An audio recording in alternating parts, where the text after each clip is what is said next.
दोस्तों, होली की सभी को हार्दिक शुभकामनाएं। फाल्गुन मास एकादशी के दिन बाबा विश्वनाथ विवाह के बाद पहली बार अपनी पत्नी पार्वती जी के साथ काशी आए थे। उसी दिन से शिव भक्तों ने रंग गुलाल से उनका स्वागत किया था और उस दिन से होली का प्रारंभ हो गया था। हेलो दोस्तों, रंगी दुनिया में आप सभी का एक बार और एक नई वीडियो के साथ मैं हार्दिक अभिनंदन करती हूँ। आज मैं काशी में बाबा विश्वनाथ के द्वार पर द्वादशी के दिन खेली जाने वाली मसाने की होली के बारे में आप लोग को बताऊंगी। रंगभरी एकादशी बाबा विश्वनाथ के भक्तों के लिए बेहद खास है। इसी दिन से होली की शुरुआत हो जाती है और यहाँ पर इस दिन के बाद काफी उत्साह देखने को मिलता है। इसलिए सबसे ज्यादा लोग रंगभरी एकादशी के बाद ही यहाँ पर आते हैं और होली की शुरुआत हर जगह अलग अलग दिनों से शुरू होती है। जैसे कि बरसाना और ब्रज में होली की शुरुआत बसंत पंचमी से हो जाती है और काशी में रंगभरी एकादशी से, उत्तराखंड में शिवरात्रि के दिन से होली शुरू हो जाती है। इस बार रंगभरी एकादशी कल यानी कि 10 मार्च को हो चुकी है। इस दिन बाबा विश्वनाथ जी के साथ होली खेली गई। साथ ही इस दिन को अच्छे से मनाया जाता है। इस दिन यहाँ पर खास त्योहार, खास होली के रूप में मनाते हैं।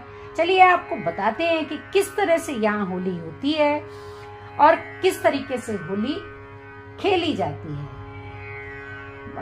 बनारस की होली हर जगह सुप्रसिद्ध है कि यहाँ पर चिता की राख से, भस्म से होली खेली जाती है, जिसे मसाने की होली के नाम से जाना जाता है।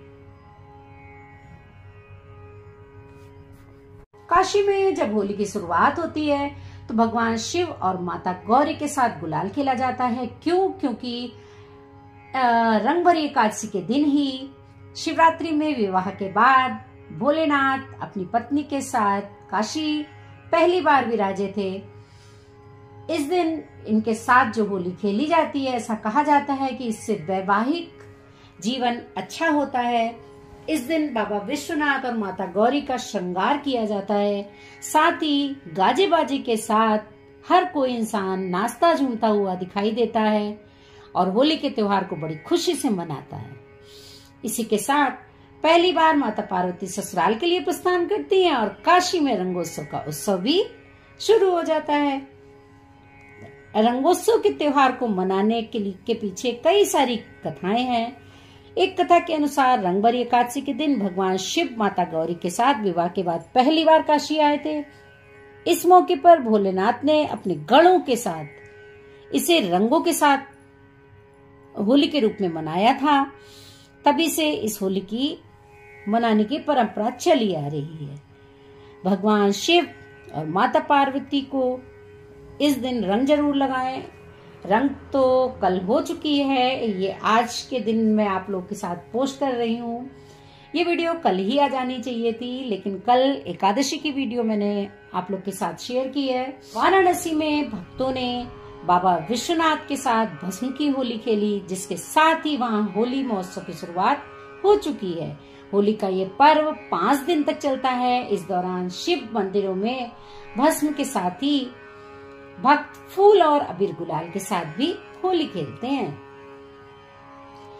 फाल्गुन मास के शुक्ल पक्ष की एकादशी को रंगभरी एकादशी कहा जाता है। इस दिन काशी में बाबा विश्वनाथ के साथ भस्म की होली खेलने का रिवाज है।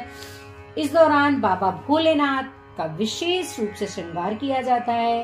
बाबा विश्वनाथ की नगरी में होली के त्योहार को खास माना जाता है। तो रंगभरी एकादशी के अगले दिन यानी कि आज द्वादशी के दिन भक्त व देवी देवताओं के साथ रंग गुलाल की होली खेलते हैं। अगले दिन यानी कि आज महाशमशान में, महाकर्णिका घाट में होली खेली जाती है। बनारस की होली पूरी दुनिया में मशहूर है।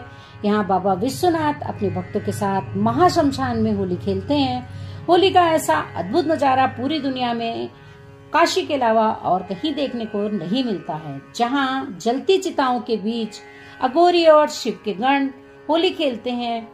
चिता भस्म की इस होली को देखने के लिए देश ही नहीं बल्कि दुनिया भर के लोग यहाँ पर आते हैं। वाराणसी के महाशमशान घाट, हरिश्चंद्र और महाकर्णिका पर अलग अलग दिन ये होली खेली जाती है। हरिश्चंद्र घाट पर रंगभरी एकादशी के दिन ये होली खेली जाती है और महाकर्णिका घाट पर रंगभरी एकादशी के अगले दिन यानी कि आज इस होली का आयोजन होता है। इस बार 10 और 11 मार्च को महाशमशान पर चिता भस्म की होली खेली जाएगी। ऐसे में यदि आप भी इस अद्भुत होली को निहारना चाहते हैं तो आप भी वाराणसी जरूर जाइए और ऐसी अद्भुत होली का नजारा देखिए। महाकर्णिका घाट पर चिता की राख और गुलाल से होली की जाती है। बाबा विश्वनाथ अपने गढ़ों के साथ शमशान पर होली खेलते हैं, वो भी भस्म के साथ। काशी में ये परंपरा सदियों से चली आ रही है। इस होली में भस्म, चिता की राख और गुलाल से जलती चिताओं के बीच होली खेली जाती है। इस दिन महाशमशान घाट पर गम के बीच उत्सव का माहौल भी देखा जाता है।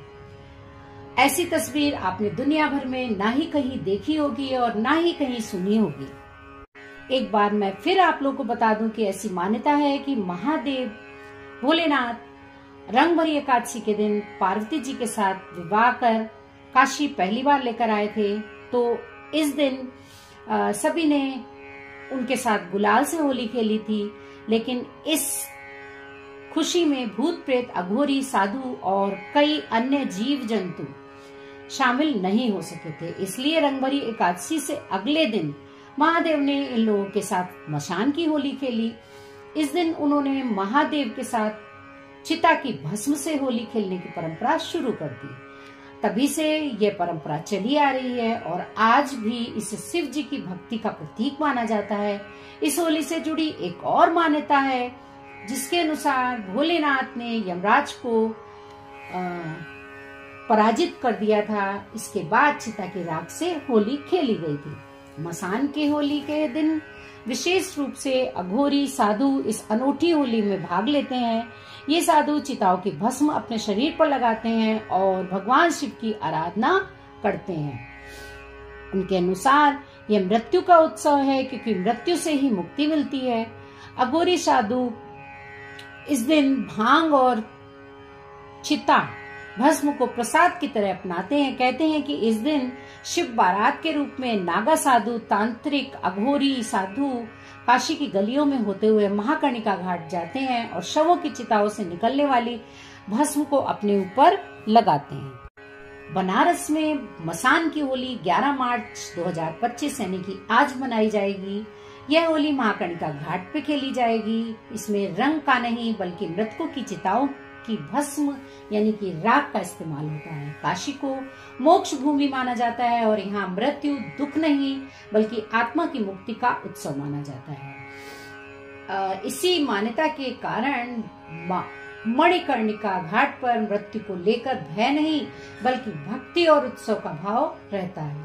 मणिकर्णिका घाट दुनिया का एकमात्र ऐसा शमशान है जहाँ चिताएं कभी नहीं बुझती। यहाँ अग्नि हजारों वर्षों से लगातार जल रही है। कहा जाता है कि इसे भगवान शिव ने ही प्रज्वलित किया था। आई होप आप लोग को ये जानकारी पसंद आई होगी। कहते हैं कि वैसे तो शमशान घाट से लोगों को डर लगता है, लेकिन यहाँ पर चूंकि मान्यता के अनुसार बाबा भोलेनाथ ने इस अग्नि को प्रज्वलित किया था, वो अग्नि आज तक जल रही है। तो यह मृत्यु को डर से नहीं बल्कि मोक्ष से गिना जाता है।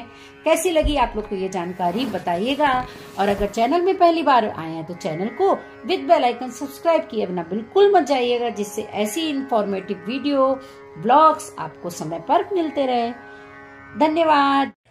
अगर आप लोग को वीडियो थोड़ी भी पसंद आई हो तो प्लीज़ एक लाइक करिएगा और चैनल में अगर पहली बार आए हैं तो चैनल को विद बेल आइकन सब्सक्राइब करना बिल्कुल मत भूलिएगा। जय श्री कृष्णा, राधे राधे।